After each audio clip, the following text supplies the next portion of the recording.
Hi, Janelle here with Sheep Hill Herbs. Welcome to my channel. Welcome to another video. I hope you're having a really awesome day. If you landed here for the first time, I really want to say welcome. I think you got here for a reason, landed here for a reason. And if you are watching my videos and returning, I really thank you for that. I am currently trying to reach 4,000 watch hours to get monetized by YouTube, which was a goal of mine 2 years ago. I'm almost there. So while you're here, watch the whole video. Watch a couple of videos. Help me get those watch hours. I want to ask everyone to like, subscribe, hit the bell button, leave a comment. Comments are really special. I love to hear your comments. I will respond to each comment. It might take me a few days, but I will respond to them. And also check out my description down below. In my description, I have my link tree, which links to everything that is me. And that is the energy exchange portion of this video. So I'm making videos, and I am using energy and time and effort and all of my good energy and putting the video out there for you. And this is possibly, do have some important things to say. All right, so class this week was Doctrine of Signatures. And what is Doctrine of Signatures? Dating from the time of Galen, which was between AD 126 and 200. And that term, it states that the herbs resembling various parts of the body can be used by herbalists to treat ailments of those body parts. A theological justification, as stated by botanists such as William Coles, was that God would have wanted to show man what plants would be useful for. Okay, let me translate that. So I think most of us have seen photographs or images of plant foods like fruits, figs, maybe pomegranates or carrots, the cross section of a carrot. So very familiar foods, and put next to a picture of the body part that it corresponds to. If you look at the cross section of a carrot and put it next to the iris or next to the eye, you can see the rings in the carrot, just like the rings around the eye. Carrots being good for your eyes. And so foods have these characteristics that resemble parts of the body. So there has to be some knowledge of, obviously, the body. The physical body we can obviously see, but the internal body, anatomists, biologists, men who were studying, probably doing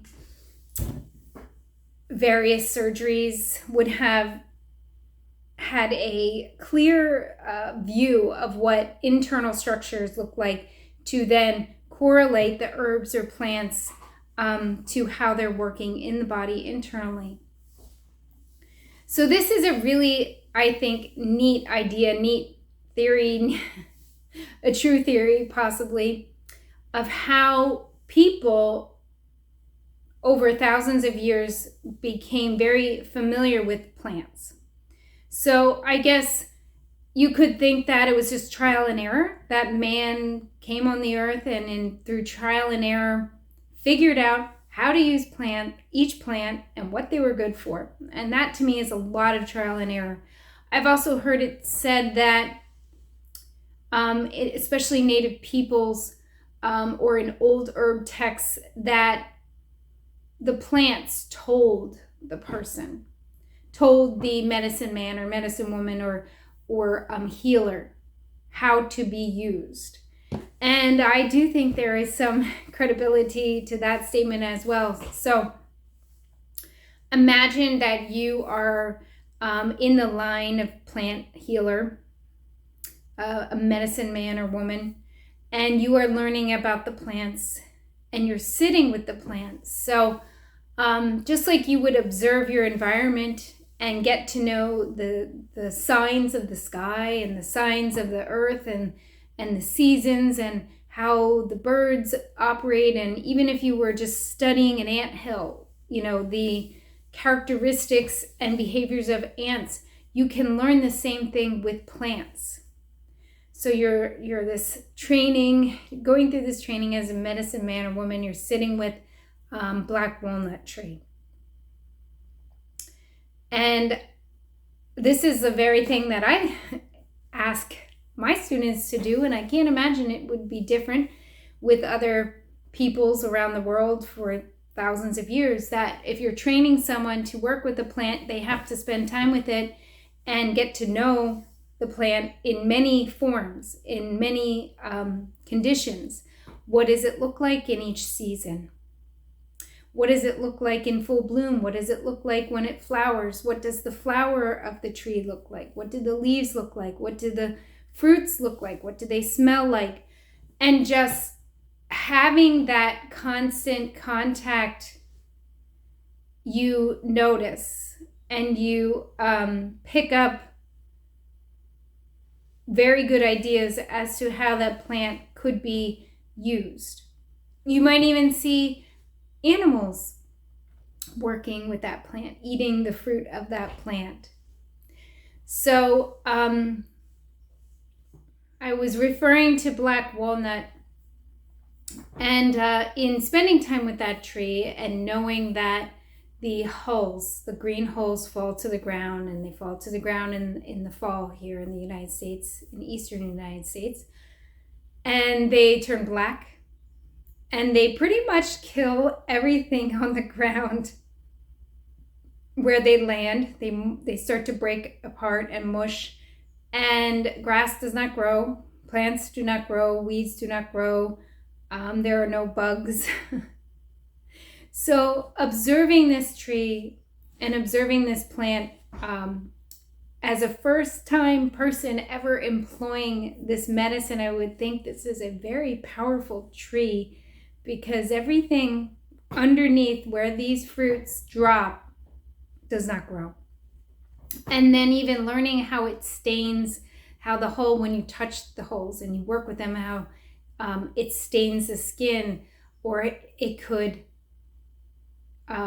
burn the skin if there is a skin disease on the skin. And where there's not, where it's healthy skin, it doesn't leave any kind of burning feeling. It just will leave a stain. So that's what the Doctrine of Signatures is. It's observing, it's listening, it's participating with the plant in real life. Now you can look at photographs and get some good, really good ideas and clues, but nothing's like working in person. So at class the other day, our first tree that we talked about was Pawpaw. So I'll let you get a good look at that.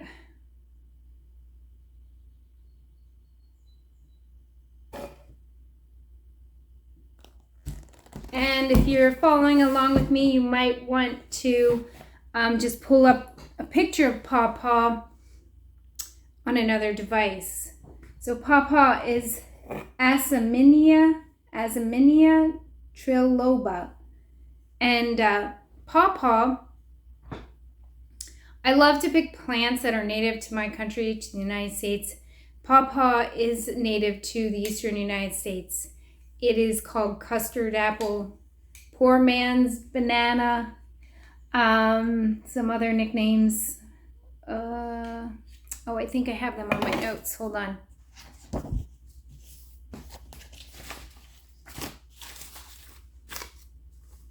False banana, white plum. A number of nicknames for this fruit. So you could see in that photograph, the fruits are about this big with very smooth skin, and we have pawpaw trees growing near us on a lane, and I found them 2 years ago by accident, this whole stand of them. I would think maybe an acre of them. And I instinctively just knew, it was like, well, this is Pawpaw. I don't know why. I never bought a Pawpaw. I never saw one in real life, but I knew it was a Pawpaw.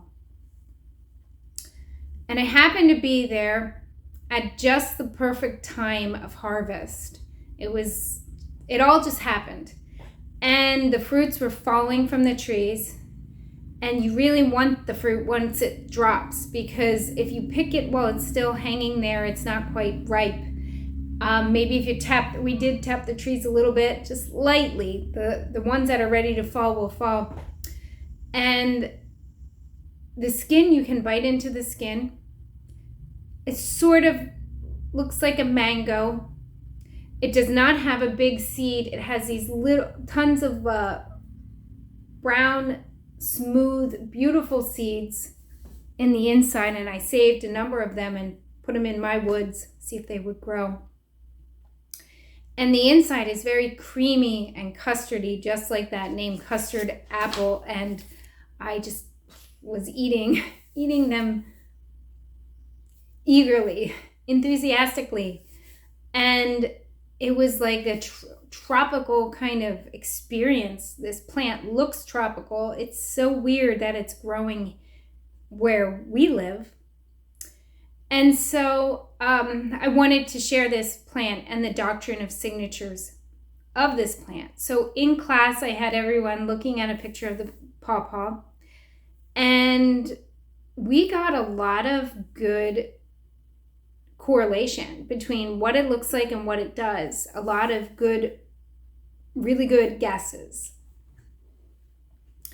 So pawpaw is beneficial for the digestion, for your digestion. It has papain present, and papain is in papaya, pineapple. When I ate 4 of them, it did something to my digestion. At first I felt nauseous for a while. It was like, it felt like such pureness. It was like, I guess maybe if you were like eating like a whole cake, you know, like you just like overdid this like total pureness of sugar, but it was fruit and it wasn't like sugar. I'm trying to make a good correlation. It was so flavorful and pure. I don't know what the other word I could use. It was like nothing you buy in the store. It was so intense. It made me feel this like lightheaded, nauseous kind of way. Later, there was like some cleansing that had gone on, but it was just like, wow. Pawpaw, the skin, if you look at the picture again, super, super, super smooth. Not prickly like a pineapple. You know, organic apples have some bumps and some, you know, little imperfections on the skin. This was like very, very smooth. So thinking of Doctrine of Signatures, pawpaw skin, the skin of the fruit can be rubbed directly on skin for acne or eczema. It is known as a miracle for skin conditions. Reduces cellulite, and the fruit itself, it just looks like that, super smooth. Creams, I don't have any cream made from the extract. I'm assuming it's the leaf, but I guess they could use fruit extract to make that cream. You might want to look it up. I do not have a link for that. So if anyone knows, go ahead and link it. However, this year, I am going to collect the leaves, make an extract of the leaves at the very least. The fruit you can gather and freeze, and you can make into custards and creams, and I believe it's even used in making some alcoholic beverages. What else? Someone in class said the fruits reminded them of lungs, so it's actually beneficial to the bronchioles, to opening the airways, used for bronchitis. Someone else thought they reminded them of like a pancreas, which I think is very close, and it can be, this fruit can be really helpful if you have diabetes. So, oh, and one last thing, the Iroquois mashed the fruit and made small cakes with the fruit. And the interesting thing where we live is right at the base of the Appalachian Mountain, south of Sunbury, and the road we are on was a road. So the road we live on or off of was a old Indian trail road that ran down to Philadelphia, and the Lenape Indians lived in this area. And I wonder if they planted and cultivated the trees where this is, because it's a place that wasn't clear cut. I don't think it's been cut in a long time, because most of the land around here where we live in eastern Pennsylvania, north of Lancaster, which is Amish country, still kind of like a crossover, the land, everything, the trees were just cut. So this spot was not farmed where I found the trees, and there are some big old trees there. So I just find it so interesting, and believe that I bet there were, Lenape here eating and enjoying and planting and spreading these trees. That's what I'm thinking. So I just want to take a moment here in the middle of this video to remind you to leave a comment down below. Have you tried Pawpaw? Does anyone here in the YouTube world have Pawpaw growing on their land, or someone else's land that they've been able to gather and try Pawpaw fruit? Share that down below. All right, so if you're still here, thank you so much. I really appreciate it. And in class, we did talk about another fruit, and we're not going to do that here in this video because class was an hour and a half. There are so many awesome fruits. We talked about fig, and I would just encourage you to take some figs and look at them, or look at pictures and do the Doctrine of Signatures on your own with the fig. But what I wanted to do was move to an herb, and that is yarrow. I have it here. There's a leaf, feathery leaf, flower. One of my absolute favorite herbs. And I want to encourage you to pull up a picture of yarrow, or if you have it, pause the video and go cut off a stalk. So yarrow kind of looks like Queen Anne's lace, and people often confuse it this time of year, but it is different. The leaf is this feathery leaf, where it got its name millefolium, is unique to yarrow. And so we sat with this herb and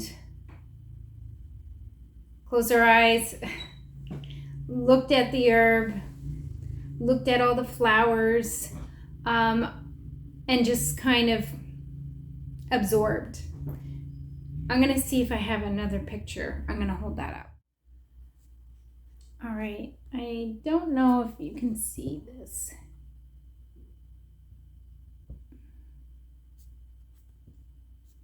But you can get the spirit and the essence of what this plant does. So I'm just going to hold the card here for a minute here while I talk. So sitting with yarrow, this plant is a plant I'm very familiar with. So when you do this exercise, the more familiar you are with the plant, the easier it is. And over time, you'll always learn more and more from the plant. So there's always like more to learn.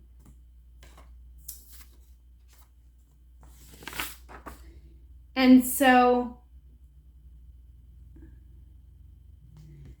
looking at the flowers, we thought like this looks like female reproductive, maybe like mammary glands, like for breast tissue, for nursing.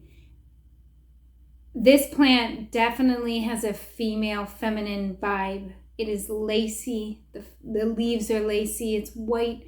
The flowers are lacy. And it is a female herb. It is a uterine herb. It is a menstrual herb in regulating menstruation. So it looks like that. It feels like that. And it has that ability. Also, this herb is very good for the lungs and for colds and flu. It's a sweating herb. So someone thought this herb, when we were looking at yarrow, had this like lung kind of feel. I get lymphatic. And because of its action to cause the body to sweat and to cleanse, that can be really cleansing of the lymphatic system.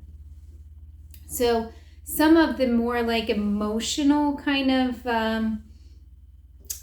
message or words that you get from yarrow, or could get, or that at least I got, are take it easy.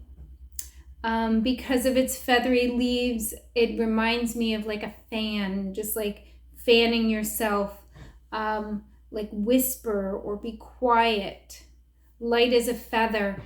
And so I take that message to, give myself a break, give myself some ease, get quiet.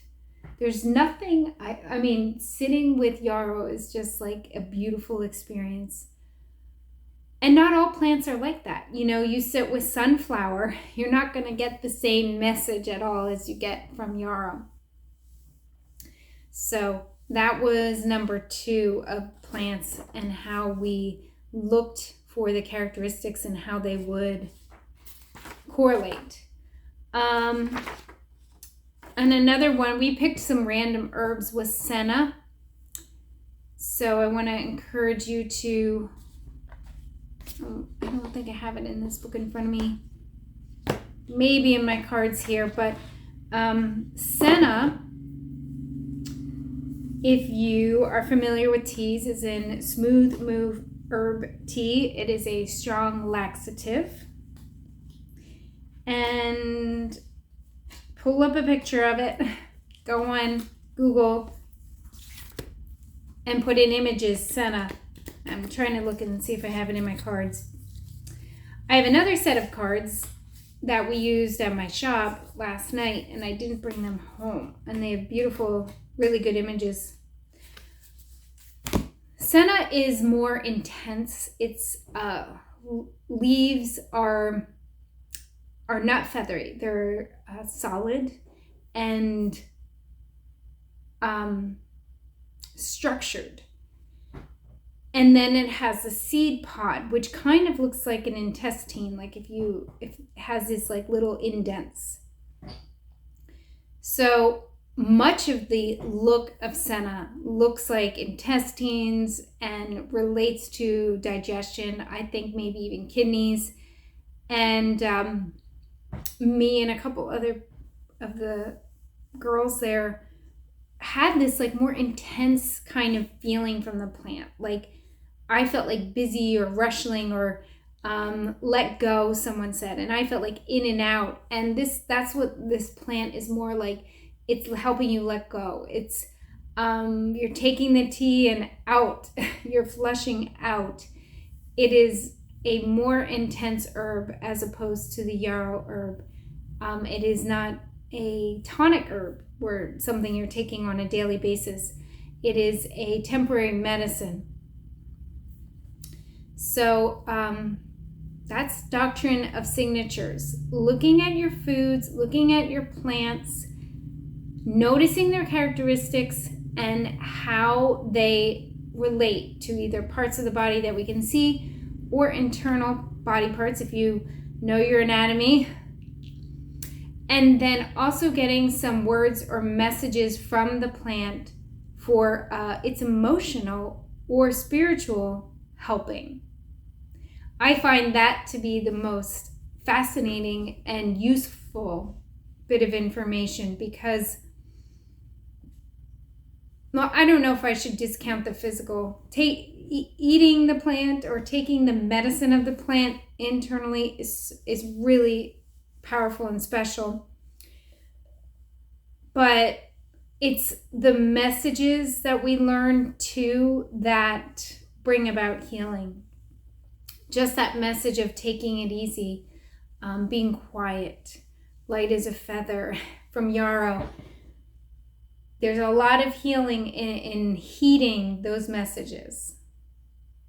So if you have not done so thus far, please leave a comment. Leave a comment about Senna. Leave a comment about Yarrow. Leave a comment about Pawpaw. And come back again real soon. Thanks.